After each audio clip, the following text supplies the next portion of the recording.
Alam niyo ba guys, yung park sa Pilipinas na hindi natin pinapansin. Samantalang kami, pinagtsatsagaan namin ngayon dahil malamig, walang ka-date, inaaliw ang sarili. Hmm. Nagstay kami dito para maiba naman, hindi parating sa mall.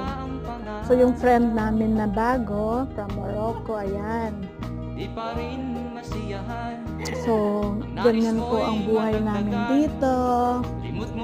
Nahilo na po ako. Ayan. Nahilo na po ako. So, this is the life OFW, all nationality. Inaaliw ang sarili para lang ma-enjoy ang buhay ng OFW. So, yung may mga balak mag-abroad, huwag nyo na pong pangarapin. Mabibigo lang kayo. Ako din.